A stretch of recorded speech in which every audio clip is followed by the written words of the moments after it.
Don Julio, hoy tengo un asunto rondándome la cabeza. Doña Sara, cuénteme, usted me dice don, yo le digo Ay, doña, no. punto. Me sube más años y me hace sonar más viejo. Está bien. Siempre puedo ser mayor.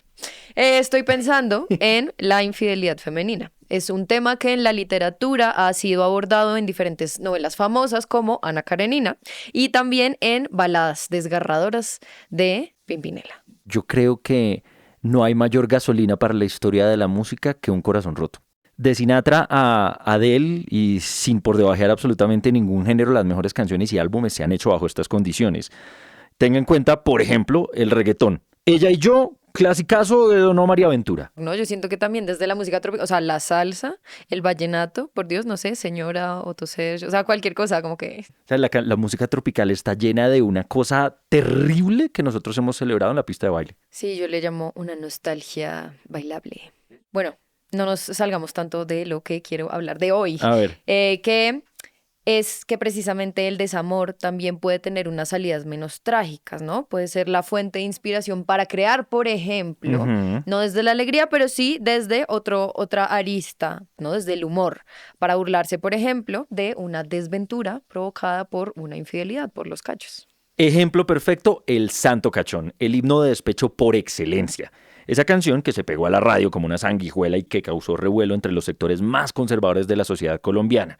Detrás de esa canción, alegre y con el desparpajo y fiesta que siempre trae, en la que el hombre sufre y lloriquea por la infidelidad de una mujer, hay dos nombres, Ramiro Colmenares y Robinson Damián, la dupla líder de los embajadores vallenatos. Y que no se nos olvide, la canción que trajo consigo uno de los videoclips más ingeniosos y folclóricos en la historia de la música de este país.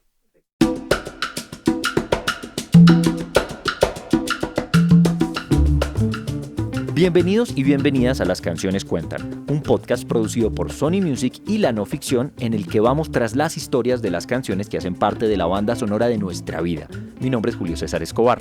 Y yo soy Sara Sofía Rojas. Hoy les contaremos la historia de El Santo Cachón, los obstáculos que tuvo que vencer para colarse en la radio y el detrás de cámaras de uno de los videos musicales más icónicos de la cultura colombiana.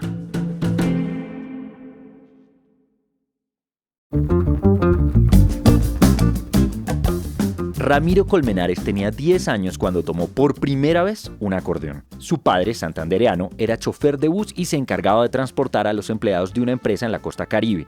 En sus tiempos libres disfrutaba de sentarse en una cantina a escuchar vallenato.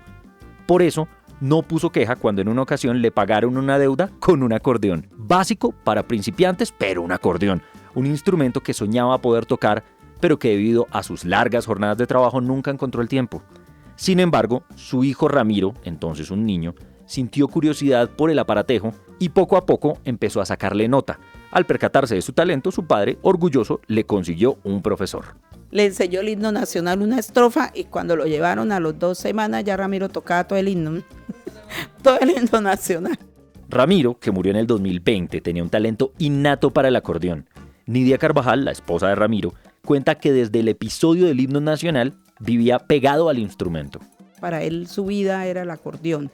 Él ensayaba, si le digo, 3 horas por la mañana y otras 3 por la tarde, porque él amaba su acordeón. Impulsado por su vocación, a los 16 o 17 años, Ramiro fundó un conjunto vallenato al que llamó Grupo Upar, pero aún le hacía falta un buen cantante. Solo vino a encontrarlo tiempo después, en 1980, cuando, por invitación de un amigo, asistió al Festival de la Leyenda Vallenata en Valledupar. Hicimos una parranda, parrandeamos, le gustó la voz mía y me hizo una invitación ahorita que estamos en la Feria Bonita. Eso fue para el Festival Vallenato, era en abril, cuando eso. Robinson Damián, entonces adolescente como Ramiro, un guajiro pelilargo y de piel morena que en el pasado había entrenado su voz con el compositor vallenato Héctor Zuleta, tenía algo que lo distinguía de los juglares tradicionales. Así describe su voz Carlos Colmenares, hijo del acordeonero Ramiro. Robinson tiene una particularidad que canta muy alto. Robinson tenía el acento guajiro, ese acento que se siente en el canto. El vallenato comenzaba en aquella época a tomar otras formas. Las voces graves, como la de Alejo Durán o Pacho Rada, que habían dominado la escena, empezaban a darle paso a entonaciones más altas. Atraído por el timbre de su voz, Ramiro Colmenares le hizo a Robinson una propuesta seria: que se fuera a vivir con él y su familia a Bucaramanga, para juntos vivir de la música. Y gracias a Ramiro aquí yo me afiné bastante en Bucaramanga, tocamos y yo tocaba canciones de Diomedes, de los Zuleta, de Oñate. Forjada la dupla, Robinson y Ramiro empezaron a presentarse en bares y cafés. Despegar, como siempre, no fue nada fácil. Bucaramanga no era en aquel tiempo una ciudad vallenatera.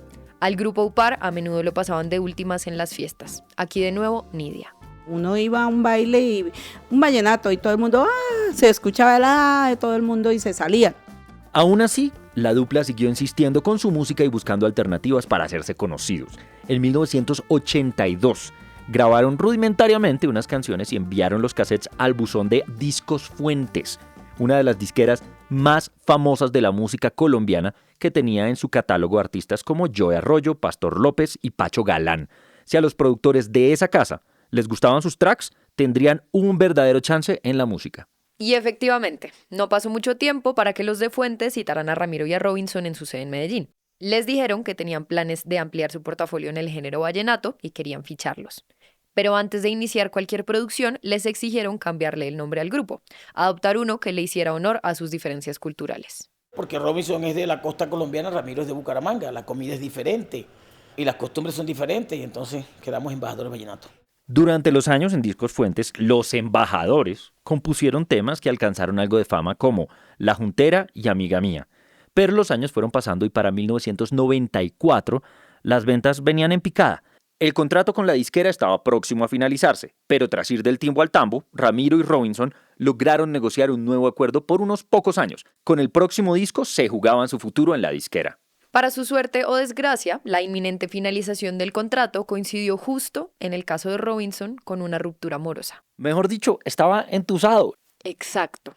En una noche de tragos y tristeza, decidió llamar a un compositor que no era cualquier compositor, era su compositor de confianza. Y le dijo, oiga, primo, yo necesito que me haga una canción de despecho, pero que sea alegre.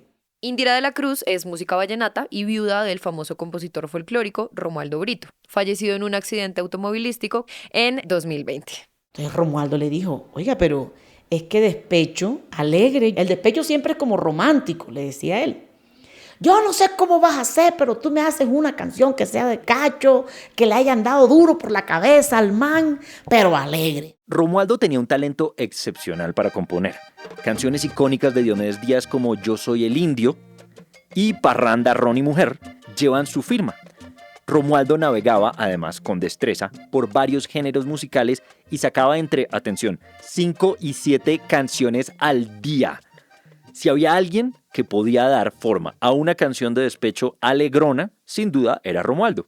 Entonces se empezó a imaginar cómo podía sonar la canción, y hurgando en sus recuerdos le llegó la imagen de un extenso parque al norte de Barranquilla, lleno de senderos y árboles altos que tapaban los caminos con su sombra.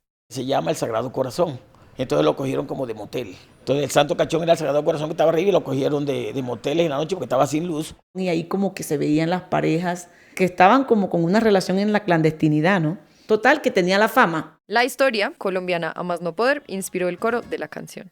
Que te perdone yo, que te perdone. Como si yo fuera el Santo Cachón, claro. Y Romualdo tomó una grabadora de periodista y registró la melodía. Eso solía hacer cada vez que la inspiración lo agarraba desprevenido en la calle. Ajuiciate, mamá, busca el juicio, muchacha, ajuiciate. Yo me iba a casar contigo por poco menos. No había pasado ni un día cuando Romualdo llamó a Robinson para darle la buena noticia. Y le dijo, te tengo la canción. La canción hablaba de una mujer que, para encubrir su infidelidad, inventa un viaje a casa de sus padres. Para su infortunio, varios amigos de su pareja la descubren saliendo con su amante. Ella se justifica diciendo que la persona con la que la vieron es un primo. Pero su novio, despechado, no le cree ni la perdona, pues no es el Santo Cachón.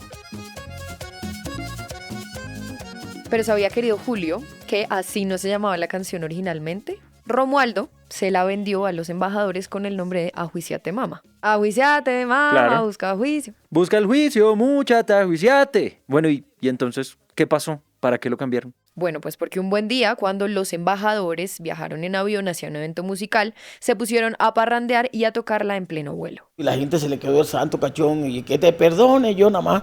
De ahí me quedó sonando y ya después la fuimos a grabar. Y entonces me dice Pedro Muriel, ¿qué canción viene? Y dije, el Santo Cachón. Y ahí quedó esa canción. Pedro Muriel trabajaba en Discos Fuentes como ingeniero de sonido y arreglista. Por parte de la disquera, él fue la persona a quien le correspondió escuchar la canción por primera vez. Yo me traje la canción grabadita en un cassette y la mostré a gente que trabajaba conmigo en Disco Fuentes.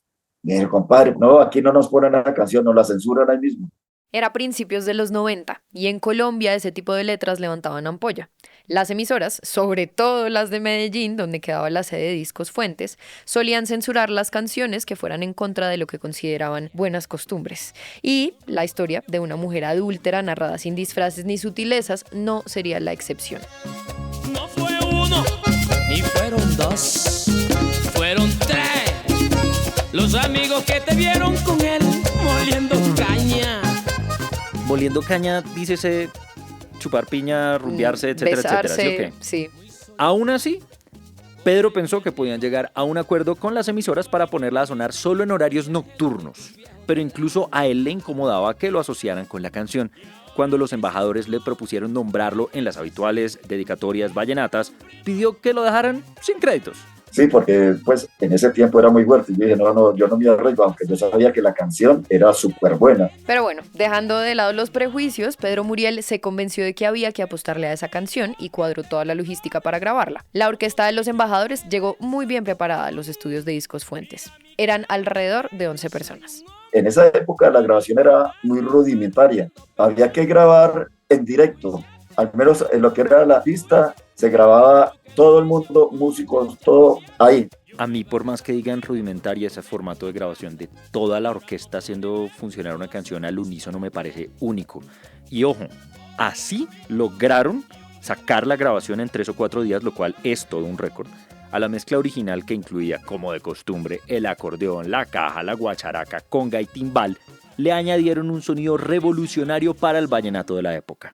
Que te perdone yo, que te perdone, como si yo fuera el santo cachón.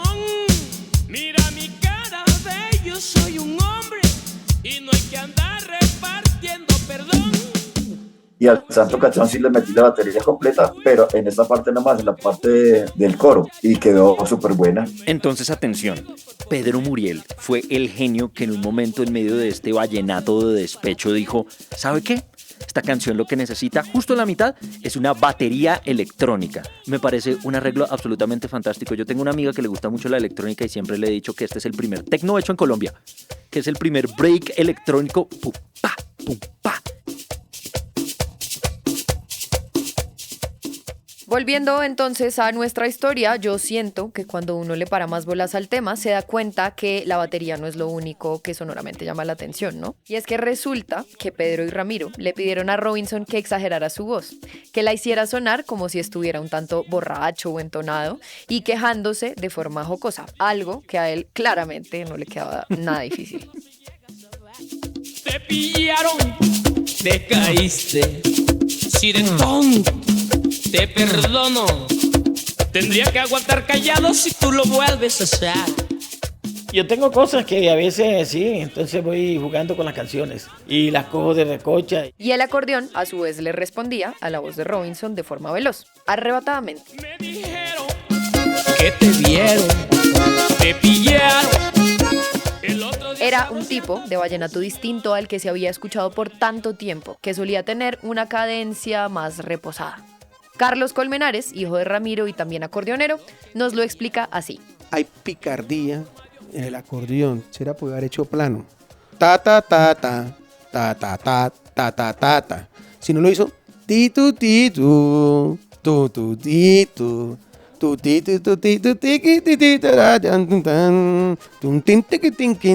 O sea, él hizo un acordeón picantesco. Le metió picante a la música.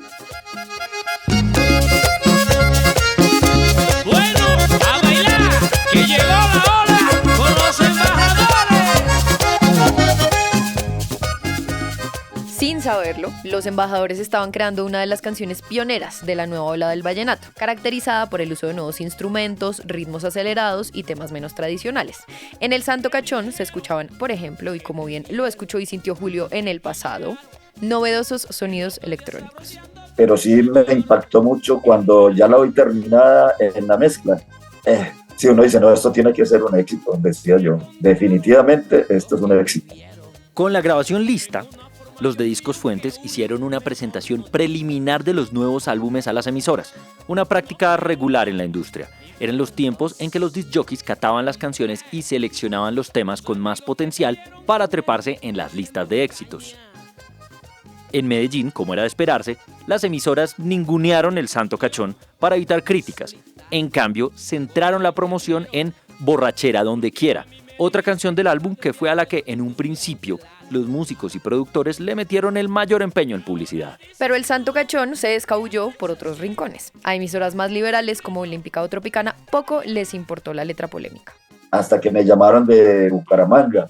Compadre, ese Santo Cachón se reventó por todos lados. Y después me llamaron de Cúcuta, La Costa, Bogotá. Y ahí sí, ya ese almacén salía toneladas de disco diario, cajas. El Santo Cachón había tomado un vuelo vertiginoso. Sin embargo, los embajadores no se habían percatado de la fama de la canción, pues estaban en plena campaña por la costa para promocionar Borrachera Donde Quiera. Nidia Carvajal, entonces esposa de Ramiro, recuerda el momento en el que de regreso del viaje encendieron la radio. Fuimos a Santa Marta, Cartagena, a Barranquilla, en el carro de Ramiro nos fuimos. Y de para acá ya estaba sonando, y ahí para allá se empieza a pegar esa canción. Luego llegamos acá y eso fue hasta menos de un mes, yo creo. Hubo un detalle más. Unos meses antes había salido Yo Soy Mundial, la canción que Diomedes Díaz había interpretado en honor a la selección Colombia tras su clasificación al Mundial de Estados Unidos.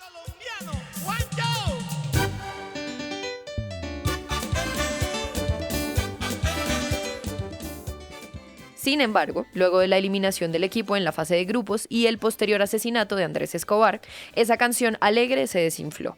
Perdió sentido repentinamente. Entonces, la atención volvió como siempre al despecho. Los que decían que no la ponían aquí en Medellín, tuvieron que ponerla. Eso, un éxito no se puede tapar. Las emisoras habían cedido, pero para los sectores más conservadores de la sociedad, el tema era una aberración. Sí se pronunció un poco aquí la curia. Algunas emisoras nos bloquearon, amenazas y de todo. El propio compositor de la canción, Romualdo Brito, fue empapelado judicialmente por cuenta de la canción. La cosa, por suerte, no pasó a mayores. Aquí, de nuevo, Indira, viuda de Romualdo. Un señor había puesto una demanda porque unos vecinos le habían dedicado la canción y se la habían puesto de serenata, le habían mandado unos pasquines con eso. Y él, ay, ¿yo qué tengo que ver con eso? O sea, yo no tengo nada que ver ahí, o sea. No, y hasta el juez, me dice él, mami, hasta el juez se reía. Naturalmente, ninguna de las demandas prosperó. Pero ¿sabe qué sí prosperó, Julio? No, cuénteme, ¿qué prosperó? El bolsillo de los embajadores, pues el Santo Cachón les trajo a sus integrantes una bonanza sorpresiva. Tocaba que cuadrar cuentas todas las semanas porque la plata era mucha, eso era como haberse ganado un premio gordo, una lotería. El Santo Cachón se volvió como un sarampión y empezó a esparcirse en otras partes del mundo. Estados Unidos, España, Centroamérica y hasta el Reino Unido. Era la primera vez que la pareja de músicos viajaba tan lejos y llenaba tantos escenarios. La vida privada de los artífices de ese hit también captó la atención de los medios. Ramiro y Nidia se sentían una especie de réplicas locales de John Lennon y Yoko Ono. Llegaban con las cámaras los periodistas y eso nos tomaban videos hasta en la cama acostados. Entre 1994 y 1996, los embajadores vallenatos se presentaron en eventos casi todas las noches de jueves a domingo. Fue tal el éxito del Santo Cachón que la canción se trepó al top 3 de los hits más vendidos por Discos Fuentes en toda su historia, siendo superada únicamente por El Preso de Fruco y sus Tesos y La Rebelión del gran Joe Arroyo. Y hasta el sol de hoy es un clásico que en las discotecas siempre está incluido el Santo Cachón ahí en la parte bailable. Pero este clásico tiene una particularidad. Su videoclip es casi tan famoso como la canción misma. Yo me aventuraría a decir que es de lejos el video más icónico de la música popular colombiana. La historia de cómo lo concibieron y las peculiares condiciones en las que lo grabaron después de la pausa.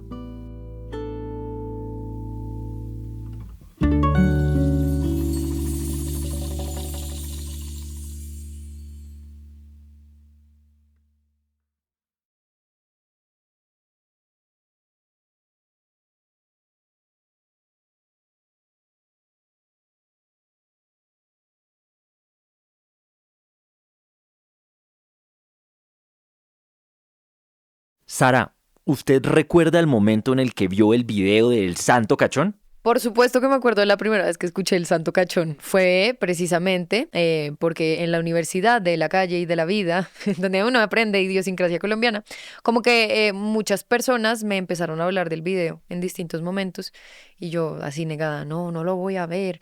Pero dije, no, ya, o sea, es momento de abrir esta puerta que jamás volví a cerrar y quedó marcado en mi corazón ese diablito amarillito que hoy es uno de mis stickers favoritos de WhatsApp.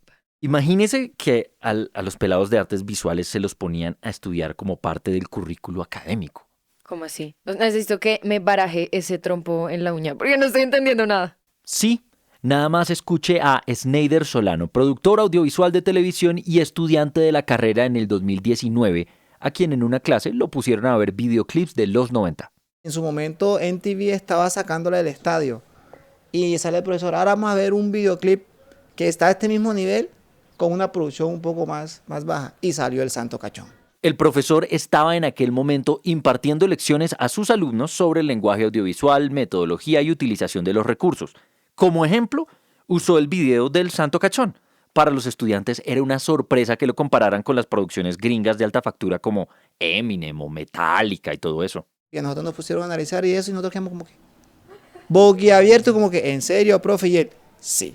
Y es un profesor que en videoclip no se baja de Michael Jackson. El video del Santo Cachón introdujo a un nivel de innovación que otros videoclips colombianos no habían explorado. Por cierto, si usted es de los que no ha visto el video, póngale pausa a este episodio y búsquelo en YouTube. Hecha la tarea, regrese a este punto y de todas formas, Sara, por favor, descríbanos esa joya imperdible. Claro que sí, para los rebeldes que deciden no ir a ver el video, les cuento. Inicia con una animación, de la que estaba hablando ahora y con la que yo me encontré por un sticker de WhatsApp, de un emoji bailarín con cuernos de diablo. Sobre esa imagen se superpone un paisaje que parece una playa.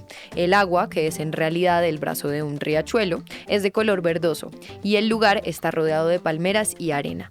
De manera acompasada con los versos de la canción, a lo largo del video desfila un elenco de personajes cómicos. Un llanero solitario montado en un caballo de palo, una monja que va detrás de la mujer infiel, el galán que la saca a bailar, un baterista pelilargo que se parece a Jesús y que mencionamos al inicio de este capítulo, un balsero que pasa remando por el río y hasta un perrito, muy tierno él, con un gorrito vikingo. ¿Qué me falta, don Julio? Bueno, la indumentaria y el vestuario carecen de cualquier sofisticación.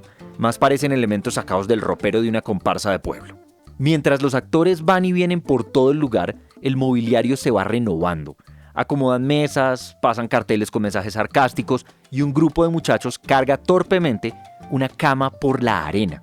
Mientras esa sucesión de imágenes se van relevando unas a otras sin orden lógico aparente, Robinson Damián baila en el centro del video.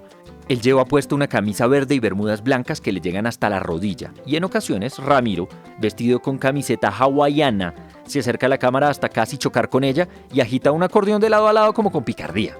Esa es, en síntesis, la trama del video. Pero Sara, la verdad es que por mucho que nos esmeremos en describirlo, nada es equiparable a la experiencia de verlo, así que vayan y lo ven ustedes mismos.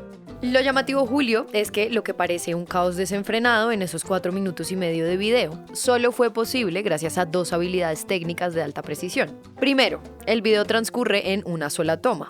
En lenguaje audiovisual a esa técnica se le llama plano secuencia. Entre principio y fin no hay cortes. La escena se graba toda de un tacazo y sin descanso. Y mucho ojo a lo segundo. El video del Santo Cachón cuenta con 2 espejos a cada lado del recuadro central. Una leve inclinación de los espejos hacia el centro de la toma, dominado por Robinson Damián, permite que se refleje lo que está ocurriendo al frente suyo sin que se alcance a colar la cámara en la imagen, ¿no? El video entonces plantea un juego de espejos. Los actores pasan locamente por el frente de estos, por el centro y por los lados, lo que contribuye a que todo parezca aún más caótico. Esa sensación de caos en un video distinto se añadiría usualmente en postproducción, montando los recuadros, en este caso espejos, sobre el original. Tiene todo el sentido del mundo entonces, creo yo, que el profesor lo haya usado de ejemplo en una clase de optimización de los recursos e incluso del tiempo. Aquí de nuevo, Sneider. Entonces había que tener a alguien detrás dando como que la coordinación para que todo el mundo entrara y tuviera esa interacción en los espejos. Por ser toma única, todo el videoclip fue toma única, se tuvo que haber repetido varias veces. Y trabajar con animales tampoco es fácil, porque a veces ellos hacen los que les da la gana. Este es el Bittersweet Symphony criollo, ese famosísimo éxito de The Verb, que es el cantante de la agrupación Richard Ashcroft caminando de largo y empieza como a chocarse con la gente en la calle. Eso es un plano secuencia, eso es un video que no tiene cortes. En efecto, no es que el videoclip fuera resultado de una única toma. El día del rodaje estuvieron desde la mañana hasta casi la puesta del sol en el balneario, tratando de encontrar la escena que no tuviera costuras. Sin embargo, a lo largo de los 4 minutos y medio de la canción, siempre había alguien que se equivocaba. O el perro entraba en destiempo, o Robinson tarareaba una letra que no correspondía con la música de fondo, e incluso hubo una ocasión en la que el viento tumbó uno de los espejos, y ¿sabe qué? Se quebró. El equipo debió esperar un par de horas a que llegara uno nuevo desde Medellín. Además, se nota que estaba haciendo mucho calor. Usted se imagina a esa gente cargando esa cama una y otra vez y repitiendo la toma en ese calor. Precisamente por ese calor, Carlos Colmenares, el hijo de Ramiro, quien también participó en el video, recuerda que su padre tenía que llevarse 2 dedos a la frente y enjuagarse el sudor de una forma exagerada. Claro, imagínese lo duro de estar tantas horas bajo el sol. Otra cosa curiosa es que este video, por más costeño que parezca, fue grabado en un pueblo de Antioquia, en un balneario que se llamaba Club La Florida en el municipio de Sopetrán, a orillas del brazo de un riachuelo. Allí se hospedaban turistas que venían a conocer la zona. Al ser Medellín el centro de operaciones de Discos Fuentes, resultaba mucho más sencillo planear un viaje de poco menos de 50 kilómetros que desplazar todo el equipo hasta la costa Caribe. Además, el departamento de video no contaba con un presupuesto tan amplio como para llevar a toda esa gente al mar. Hablamos con varias personas que participaron en el rodaje y nos contaron que en esa época, en la disquera existían 2 tipos de presupuesto en el rubro audiovisual. Para videoclip, al que le asignaban un presupuesto jugoso, y para registro, con unos montos más pequeños y que abarcaba apenas la grabación de un par de tomas. Adivine qué presupuesto tenía el Santo Cachón. Yo creo que a estas alturas ya es más que obvio. Pues al video del Santo Cachón le dieron presupuesto de registro, 3 millones de pesos, que para un videoclip no era mucho, hoy en día tampoco es mucha plata. Y la razón fue que la canción despegó muy rápido e igual de rápido había que sacarle un video. Sus 3 productores principales convocaron cuanto antes una reunión creativa. Solo tendrían una semana para planear la escenografía, escoger la locación y rodar. Para ahorrar en presupuesto, el elenco salió de lo que tenían más a la mano. El maquillador de Discos Fuentes se transformó en una viejita chuchumeca, esa que sale en el video caminando encorvada detrás de la mujer. El hombre que remaba en una canoa era el conductor del bus que los llevó hasta Sopetrán. Y los 3 galanes eran vecinos de una de las productoras. El baterista era un amigo de la casa que tocaba en una famosa banda de rock de Medellín. Ah, ya tiene sentido. Y así sucesivamente con todos los personajes. Bien puede decirse que el videoclip del Santo Cachón es fruto de una red de favores elaborada en tiempo récord. Muy versátil el conductor del bus manejar también canoa, ¿no? Para completar, casi todos los disfraces eran combinaciones llamativas de la ropa que una de las productoras tomó sin permiso de su hermana. ¿Cómo me recuerda a mi hermano, a esa querida productora? ¿Y cómo terminan los gorritos vikingos de colores que llevan puestos varios personajes? ¿Qué me dice de eso? Bueno, con eso pasa que el departamento de video se volvió un salón de manualidades. Los hicieron con icopor y pistola de silicona. El balcón rojo de ladrillos que aparece fugazmente en los últimos minutos también fue ensamblado allí. En ese mismo lugar fabricaron los famosos anuncios naranjas que una mano invisible eleva frente a la cámara y que sirven como reacciones sarcásticas a la letra de la canción. Pero la cama que sale al final de la secuencia sí no era un catre cualquiera. Era una cama maciza de madera pesada, tablas y colchón. Y los pobres extras tuvieron que cargar a la mujer, la única del casting que era modelo. No sé cuántas veces hasta que la toma quedara perfecta. La cosa fue accidentada y los participantes estaban cansando. Pero con los últimos minutos del sol de la tarde se logró por fin la grabación adecuada. En el recorrido de vuelta bromeaban sobre las equivocaciones y los reveses de la jornada. Chamuscados por el sol, quedaron listos para un sueño reparador de horas enteras. Cuando los productores tuvieron en sus manos la versión definitiva del video, no pararon de reír. Además de lo jocoso, habían logrado la hazaña de sacar un plano secuencia y con espejos. Fue uno de los videos con más libertad creativa que se hizo en Discos Fuentes. Y ellos le sacaron provecho. Ahora, no podemos dejar de lado uno de los detalles más importantes. En el departamento de video estaba estrenando puesto un animador que daba sus primeros pasos en el oficio. Para foguearlo, los productores le pidieron elaborar un diablito virtual que aparece al inicio del video, una tarea nada fácil de completar con los equipos rudimentarios de los 90. Sin embargo, el animador logró darle vida a una abuelita amarilla con ojos penetrantes que baila con sus 2 patas en el centro del recuadro y tiene la tarea de abrir el videoclip. Pero Julio, hoy en día es fácil saber que un video se viralizó por las reproducciones en YouTube y su capacidad de marcar tendencias en las redes sociales. Yo quiero que nos cuentes cómo en esa época se sabía que un video musical alcanzaba el éxito o pues que había sido un fiasco. Había forma de saberlo. Los pasaban en las pantallas de las discotecas, aparecían en los CDs de los 14 cañonazos de fin de año y sobre todo las personas imitaban algunos hitos de los videos. Robinson, el cantante de Los Embajadores, recuerda que en una presentación en Bogotá, por ejemplo, los gorritos de vikingo se volvieron una sensación. Pero me entusiasmó porque todo el mundo llegó con cachos y no sabía la gente todo y quedamos nosotros así y la gente y las mujeres con todo y cacho prendido y todo. Además de los gorros, los jóvenes empezaron a imitar los movimientos de baile exagerados entre la modelo y el galán del video. Nidia Carvajal, entonces esposa de Ramiro, recuerda esa época. Porque es que ese baile que hicieron los pelados era un baile moderno, algo que ni siquiera es vallenato, eso no es vallenato. Entonces los pelados empezaron a bailar igualito como veían, o sea, uno iba a los bailes y uno veía a los chinos haciendo la ronda. Nidia también recuerda que Robinson tenía una forma particular de mover la cabeza en el video, meneándola de lado a lado como renegando. Los acompañé a muchos países y cuando estaban saliendo del aeropuerto, un niño iba con la mamá y vio a Robinson y dijo, mamá, el Santo Cachón, el señor Santo Cachón. Y el chinito hacía la cabeza así, y eso fue algo que también como que se puso de moda, ¿no? Ese movimiento de la cabeza de Robinson. De varios países también empezaron a llegar videos similares que recreaban el original.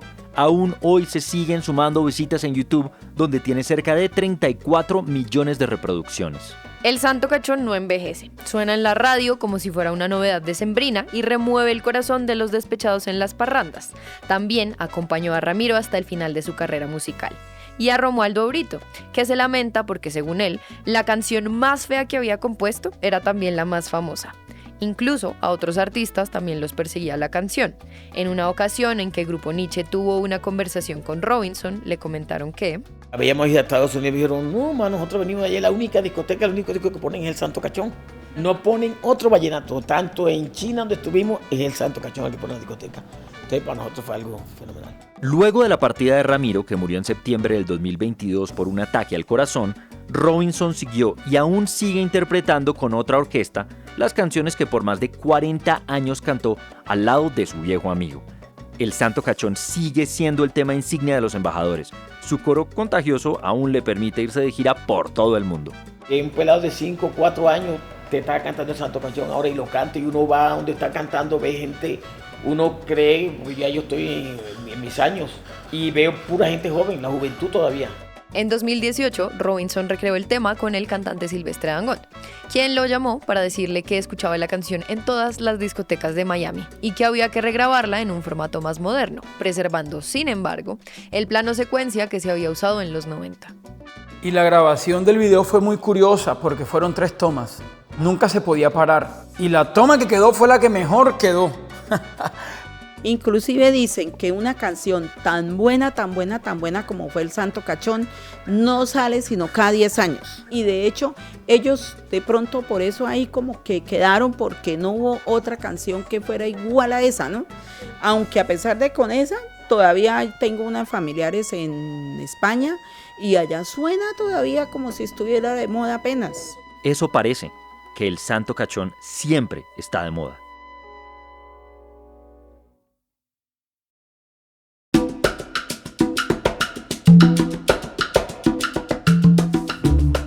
Este podcast es una producción de Sony Music y La No Ficción.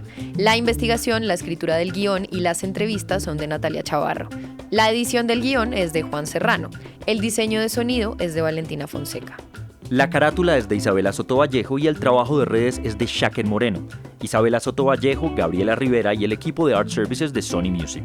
Por parte de Sony Music, los productores ejecutivos son Luis Lizarralde y Juan Sebastián Corcione. Supervisión musical, Luis Lizarralde.